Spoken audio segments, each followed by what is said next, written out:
I was missing a few teeth and I got some implants done over 10 years ago. It was done really well. However, they just thought that with growth and over the years that it needed to be redone, or else I would have kept continuing to have the same issue of my gum line receding.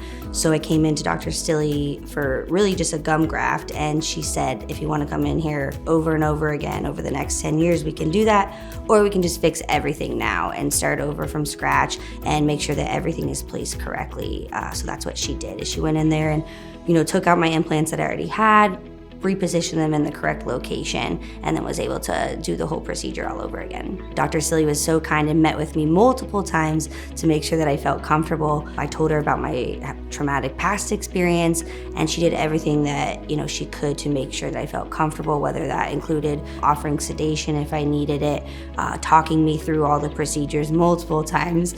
She was very accommodating to my anxiety with the whole process. So if you ask Dr. Stilley, I think she'd say I'm actually a very involved patient. I asked if I could see my scans, my x-rays. I asked if I could have the same staff members assigned to my case so that I could be comfortable with the staff as well, not just Dr. Stilley, but also the assistants that were doing the procedures with her. She was very communicative through everything, which made me feel really comfortable.